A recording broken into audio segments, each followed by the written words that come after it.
ጤና ይስጥልን የተወደዳችሁ የገበያ ሚዲያ ተከታታዮቻችን የህዳር 7 ቀን 2018 ዓ.ም ዕለታዊውን የምዕራፍ 2 የምሽት የዜና ዘገባችንን ይዘንላችሁ ቀርበናል። የተመረጡ ምጣኔ ሀብታዊ፣ ማህበራዊና ሌሎች አዳዲስ መረጃዎችን በዜና ዘገባችን ላይ አካተናል።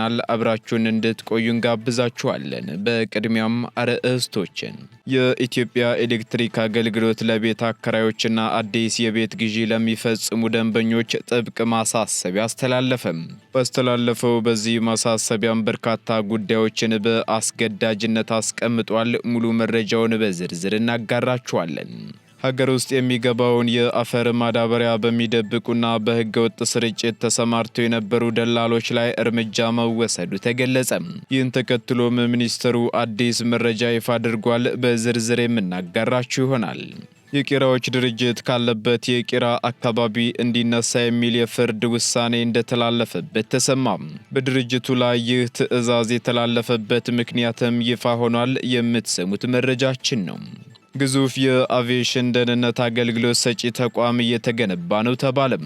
ይህን እየተገነባ ነው የተባለውን ግዙፍ አገልግሎት ሰጪ ተቋም በሚመለከት ደግሞ ከኢትዮጵያ አየር መንገድ የተሰማ አዲስ መረጃ ይዘናል። በዝርዝር ትሰሙታላችሁ። አሜሪካ ሀገሪቱ ላይ ጥላው የነበረውን ከፍተኛ ታክስ ወደ 15 በመቶ ዝቅ ልታደርግ መሆኑ ተሰማም። በዝርዝር ከምናጋራችሁ መረጃዎቻችን መካከል ይገኝበታል። የተወደዳችሁ የገበያ ሚዲያ ተከታታዮቻችን እነዚህንና ሌሎች ኢኮኖሚያዊና ማህበራዊ መረጃዎቻችንን ይዘንላችሁ ቀርበናል። አዳዲስ እንዲሁም ትኩስ ኢኮኖሚያዊና ማህበራዊ መረጃዎቻችንን ለማግኘት ታዲያ የገበያ ሚዲያን እንድትወዳጁ እየጋበዝን በዝርዝር ወደምንመለከታቸው ዜናዎቻችን እናልፋለን። የ32 ዓመታት የሪል ስቴት ልምድ ያለውና በሀገራችን የመጀመሪያው ሪል ስቴት አያት ካሳንቺስ በሚገኘው ሳይት በ3 ሚሊዮን 400 ሺህ ብር ብቻ ቤቶችን እየሸጠ ይገኛል። እንዲሁም ከባለ 1 መኝታ 45 ካሬ እስከ ባለ 4 መኝታ 160 ካሬ አፓርትመንት ቤቶችን ለሽያጭ ማቅረባችንን ስንገልጽ በታላቅ ደስታ ነው። 25 በመቶ ቅናሽ ለሚጠቀሙ 10 እድለኞች ብቻ ባለ 1 መኝታ 45 ካሬ በ3 ሚሊዮን 442 ሺህ ብር፣ ባለ 2 መኝታ 80 ካሬ በ6 ሚሊዮን 120 ሺህ ብር፣ ባለ 3 መኝታ 105 ካሬ በ8 ሚሊዮን 33 ሺህ ብር፣ ባለ 3 መኝታ 115 ካሬ በ8 ሚሊዮን 790 ሺህ ብር ብቻ፣ ባለ 4 መኝታ 140 ካሬ በ10 ሚሊዮን 71 ሺህ ብር ብቻ፣ እንዲሁም 160 ካሬ በ12 ሚሊዮን 240 ሺህ ብር ብቻ ለሽያጭ አቅርበዋል። ይፍጠኑ። ለበለጠ መረጃ በ0960 77 77 79 ላይ ይደውሉ። አያት ሪል ስቴት። ባለስልጣኑ በህገ ወጥ መንገድ ሲታረድ የተገኘን የ2 በሬ እንዲሁም የ20 በጎችና ፍየሎችን ስጋ ማስወገዱን አስታወቀም። የአዲስ አበባ ደንብ ማስከበር ባለስልጣን በአቃቂ ቃሊቲ ክፍለ ከተማ ወረዳ 4 ውስጥ በህገ ወጥ መንገድ ህገ ወጥ እርድን የፈጸሙ ግለሰቦችን እጅ ከፈንጅ በመያዝ አስተዳደራዊ እርምጃ መውሰዱን አስታውቋል። በዚህም ደግሞ ግለሰቦቹና ተቋሙ መንግስት ያመቻቸው ህጋዊ ቄራ እያለ በግለሰብ ግቢ ውስጥ ጤናው ያልተመረመረና ህብረተሰቡን ጉዳት ላይ ሊጥል የሚችል 2 በሬና 20 በጎችና ፍየሎች ሲታረዱ እጅ ከፈንጅ በመያዝ ስጋው እንዲወገድ ለአዲስ አበባ ቄራዎች ድርጅት ማስረከቡን ገልጿል። ድርጊቱን የፈጸሙት ግለሰቦችም ከነ መሳሪያዎቻቸው በቁጥጥር ስር ውለው አጠቃላይ 35700 ብር ቅጣት የተጣለባቸው ሲሆን በቅጣት የተሰበሰበው ገንዘብም ለፋይናንስ ገቢ ተደርጓል ነው የተባለው። በመጨረሻም ባለስልጣኑ የጥቆማ መረጃውን የሰጡትን ነዋሪዎች እያመሰገነ ለማንኛውም መረጃ ደግሞ 9995 ነፃ የስልክ መስመር እንዲጠቀሙ ጥሪ አቅርቧል።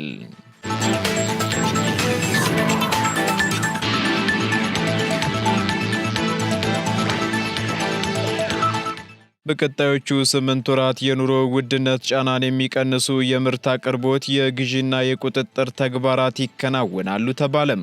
በቀጣዮቹ 8 ወራት በመዲናዋ የኑሮ ውድነት ጫናን የሚቀንሱ የምርት አቅርቦት፣ የግዢና የቁጥጥር ተግባራት ተጠናክረው ይቀጥላሉ ሲሉ የአዲስ አበባ ከተማ ምክትል ከንቲባ አቶ ዣንጥራር አባይ ተናግረዋል። በዚህም በፌዴራል መንግስት ከተቀመጡ የእቅድ አይነቶች መካከል የኑሮ ውድነትን የመቀነስ እቅድ አንዱ ሲሆን ለዚሁ መነሻነት በአዲስ አበባ ከተማ የኑሮ ውድነትን ለመቀነስ ግብረ ኃይል ተቋቁሞ ወደ ስራ ገብቷል የተባለው የተቋቋመው ግብረ ኃይልም በሚቀጥሉ 8 ወራት በሚያከናውናቸው የኑሮ ውድነት ቅነሳ እቅዶች ላይ ምክክር እየተካሄደ ሲሆን እቅዱን ለመተግበርም ማምረት፣ መግዛትና መቆጣጠር የሚሉ ሐሳቦች የመፍትሄ ሐሳቦች ዋና ዋና ጉዳዮች መሆናቸውን የአዲስ አበባ ከተማ ምክትል ከንቲባና የኢንዱስትሪ ልማት ቢሮ ኃላፊ አቶ ዣን ጥራር አባይ ገልጸዋል። በተጨማሪም የምርት አቅርቦትን መጨመር፣ የቅዳሜና እሁድ ገበያ መዳረሻ ቦታዎች ቁጥርን ከ219 ወደ 240 ማሳደግና ምርቶችን መጨመር፣ ሸማች ማህበራትን ማሳደግ፣ የዳቦ ፋብሪካዎችን መደገፍና ቁጥራቸውን መጨመር፣ የተኪና ኤክስፖርት ምርቶችን ጥራት ማሳደግ ትኩረት የሚደረግባቸው ጉዳዮች መሆናቸውን ተናግረዋል።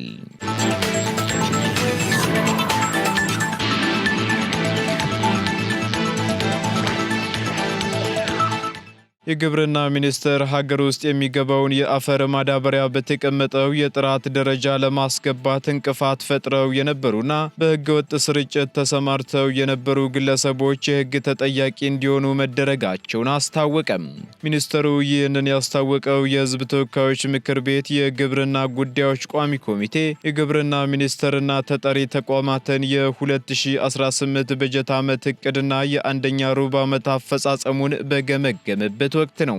በዚህም የ2018-19 የምርት ዘመን የማዳበሪያ አቅርቦት እቅድን አስመልክቶ በቋሚ ኮሚቴው ለቀረበ ጥያቄ የግብርና ሚኒስትር ዴኤታ ዶክተር ሶፊያ ካሳ ከዚህ ቀደም በማዳበሪያ ስርጭትና የሀገሪቱን ስታንዳርድ የሚያሟላ ጥራት ያለው ማዳበሪያ ወደ ሀገር ውስጥ ከማስገባት ጋር ተያይዞ ችግሮች ማጋጠማቸውን ተናግረዋል። በመሆኑም በተደረገው ርብርብ ችግር በፈጠሩ ግለሰቦች ላይ ተገቢው ህጋዊ እርምጃ መወሰዱን ገልጸው ኢትዮጵያ የራሷ ስታንዳርድ እንዳላትና በደረጃዎች ኢንስቲትዩት እንደሚሰጥ በግብርና ሚኒስቴር ተመራማሪዎች ጭምር የሚረጋገጥ መሆኑን አስታውቀዋል። ከዚህ ውጪ በህገወጥ መንገድ የአፈር ማዳበሪያ ግዥና ስርጭት ላይ ተሰማርተው ከነበሩ የተወሰኑት የህግ ተጠያቂ እንዲሆኑ ተደርጓልም ብለዋል። በሌላ በኩል በዘንድሮ የምርት ዓመት 22.9 ሚሊዮን ኩንታል የአፈር ማዳበሪያ ለማቅረብ መታቀዱንና ለዚህም 1.6 ቢሊዮን ዶላር በእቅድ መያዙን የተናገሩት ዶክተር ሶፊያ በብሔራዊ ባንክ ደግሞ 1.2 ቢሊዮን ዶላር መፈቀዱን ገልጸዋል።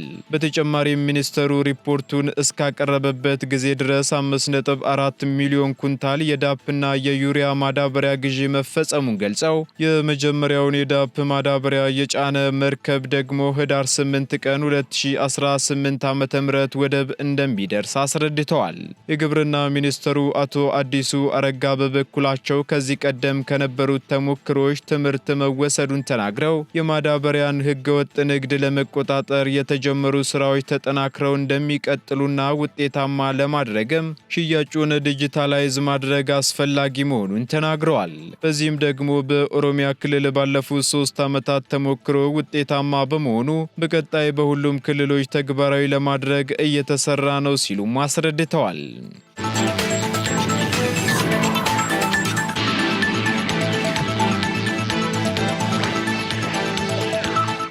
የአዲስ ቄራዎች ድርጅት ካለበት የቄራ አካባቢ እንዲነሳ የሚል የፍርድ ቤት ውሳኔ እንደተላለፈበት ተገለጸ።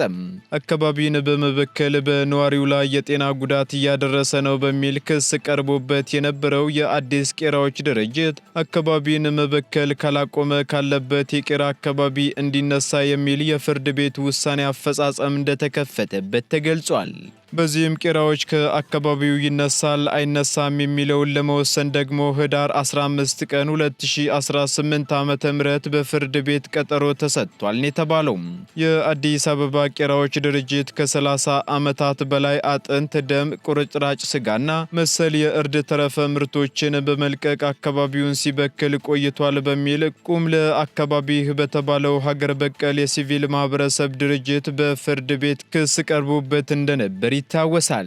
ፍርድ ቤቱም ጉዳዩን ከመረመረ በኋላ በሰጠው ውሳኔ ቄራዎች ድርጅት በሚለቀው በካይ ፈሳሽና ጋዝ የነዋሪው ጤና ላይ ጉዳት እያደረሰ በመሆኑ ድርጅቱ አገልግሎት ከሚሰጥበት የቄራ አካባቢ እንዲነሳ ወይንም ደግሞ አካባቢውን መበከሉን እንዲያቆም ፍርድ ቤት ውሳኔ አስተላልፏል።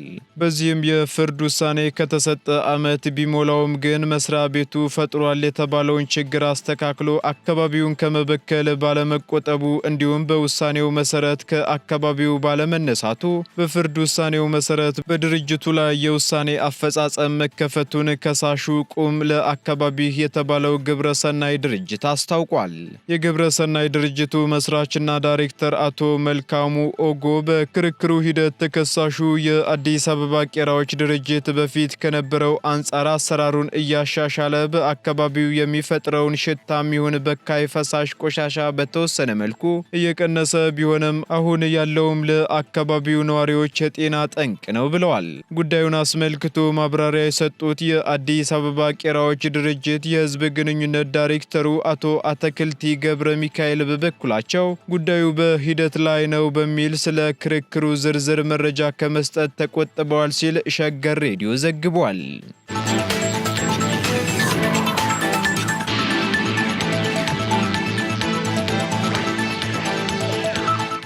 ለኢትዮጵያ አየር መንገድ የአቪዬሽን ደህንነት አገልግሎት ሰጪ ተቋም እየተገነባ ነው ተባለም። የኢትዮጵያ አየር መንገድን የሚመጥን የአቪዬሽን ደህንነት አገልግሎት ሰጪ ተቋም እየተገነባ መሆኑን የብሔራዊ መረጃና ደህንነት አገልግሎት አስታውቋል። ይህ የተባለው ደግሞ የብሔራዊ መረጃና ደህንነት አገልግሎት የሲቪል አቪዬሽን ደህንነት ዋና መምሪያ አዲስ ያስገነባውን ባለ 5 ወለል የቢሮ ህንፃ ባስመረቀበት ወቅት ነው። በዚህም በአቪዬሽን ደህንነት ዘርፍ በተከታታይ ዓመታት በተከናወኑት የሪፎርም ተግባራት በአፍሪካ ምርጥ የአቪዬሽን ደህንነት አገልግሎት ሰጪ ተቋም እየተገነባ ይገኛል ሲሉ የብሔራዊ መረጃና ደህንነት አገልግሎት ዳይሬክተር አምባሳደር ሬድዋን ሁሴን ተናግረዋል። በአቪዬሽን ዘርፍም ሆነ በሌሎች ብሔራዊ ደህንነትና ጥቅምን በሚመለከቱ ስምሪቶች በጸጥታና በመረጃ ተቋማት የተገነባው የትብብር መንፈስ ትልልቅ ስጋቶችን በጋራ ለመከላከል ማስቻሉንም አምባሳደር ሬድዋን ገልጸዋል። የብሔራዊ መረጃና ደህንነት አገልግሎት ምክትል ዳይሬክተር ሲሳይ ቶላ በበኩላቸው በሲቪል አቪዬሽን ደህንነት ዘርፍ የተከናወነው ሪፎርም ኢትዮጵያን እንደ ታላቅነቷ የሚመጥን የአቪዬሽን ደህንነት አገልግሎት ሰጪ ተቋም እንዲገነባ መሰረት መጣሉን ተናግረዋል። የአቪዬሽን ደህንነት ስምሪት ከዘመኑ ጋር ፈጥኖ መገኘትን ይፈልጋል ያሉት አቶ ሲሳይ ለምረቃ የበቃው ባለ 5 ወለል የቢሮ ህንፃ ደግሞ ዘመኑ የሚጠይቀው ቴክኖሎጂ የተሟሉለትና ለወደፊትም ተለዋዋጭ የቴክኖሎጂ ሁኔታዎችን ታሳቢ በማድረግ ለቁጥጥርና ለክትትል አመቺ ሆኖ የተገነባ ስለመሆኑ ጠቁመዋል።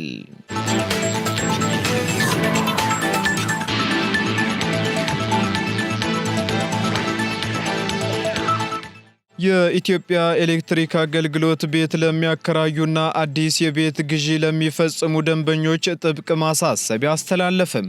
የኢትዮጵያ ኤሌክትሪክ አገልግሎት ተከታታይነት ያላቸው የሱፐርቪዥንና የቆጣሪ ምርመራ ስራዎችን ተግባራዊ በማድረግ ቴክኒካልና ቴክኒካል ያልሆኑ የኃይል ብክነቶችን በመለየት የኃይል ስርቆት በሚፈጽሙ ደንበኞች ላይ ተገቢ እርምጃዎችን በመውሰድ ላይ መሆኑን አስታውቋል።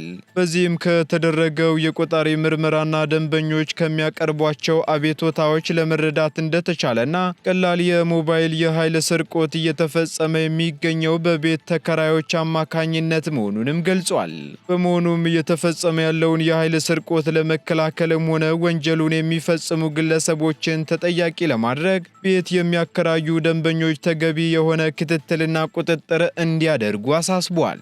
በተጨማሪም የቤት ግዢ የሚፈጽሙ የቅድመና የድህረ ክፍያ አገልግሎት ተጠቃሚ ደንበኞችም ቤቱን ከመረከባቸው በፊት በአቅራቢያ ወደሚገኝ አገልግሎት መስጫ ማዕከል በአካል በመቅረብ ውዝፍ የፍጆታ ዕዳዎችን ማጣራት፣ ቆጣሪው ከወንጀል ድርጊት የጸዳ መሆኑን ማረጋገጥና ከተቋሙ ጋር የነበራቸውን ውል በድጋሜ ማደስ እንደሚጠበቅባቸውም አስታውቋል።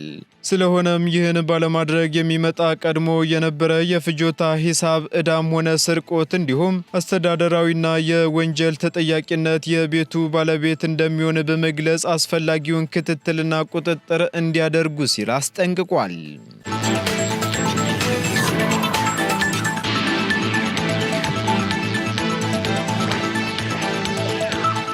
ቀጥለናል ውድ ተከታታዮቻችን። በመጨረሻም ከውጪ ወደ ያዝንላችሁ ዝርዝር መረጃችን ስንሸጋገር አሜሪካ ስዊዘርላንድ ላይ ጥላው የነበረውን ታክስ ከ39 በመቶ ወደ 15 በመቶ ዝቅ ልታደርግ መሆኑ ተገለጸ።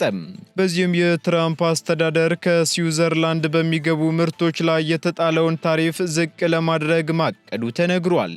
አሜሪካ ታሪፉን ለመቀነስ የተስማማችው ደግሞ የስዊዘርላንድ ኩባንያዎች እንደ አውሮፓውያኑ አቆጣጠር እስከ 2028 መጨረሻ ድረስ በአሜሪካ $200 ቢሊዮን ኢንቨስት ለማድረግ በመወሰናቸው ነው ተብሏል። ይህን ተከትሎ ዩናይትድ ስቴትስ ከስዊዘርላንድ በሚመጡ ምርቶች ላይ የሚጣለውን ቀረጥ ከ39 በመቶ ወደ 15 በመቶ ዝቅ እንደምታደርግ የስዊዘርላንድ መንግስት አስታውቋል። በተጨማሪም ከስዊዘርላንድ የሚመጡ የፋርማሲውቲካልና የሴሚኮንዳክተሮች ታሪፍ ከ15% እንደማይበልጥም የጋራ መግለጫቸው ያስረዳል። በዚህም ደግሞ የእጅ ሰዓት፣ ያልቀለጠ ወርቅና የሕክምና መሳሪያዎች ዩናይትድ ስቴትስ ከስዊዘርላንድ ከምትገዛቸው ከፍተኛ ምርቶች መካከል ይጠቀሳሉ ሲል ሲኤንኤን ዘግቧል።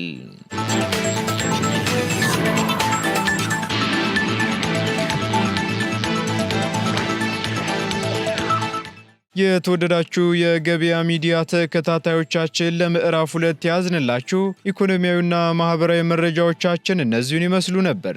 አዳዲስ እንዲሁም ትኩስ ኢኮኖሚያዊና ማህበራዊ መረጃዎቻችንን ለማግኘት ታዲያ የገበያ ሚዲያን እንድትወዳጁ እንጋብዛለን። ሰናይ ጊዜን ተመኘን።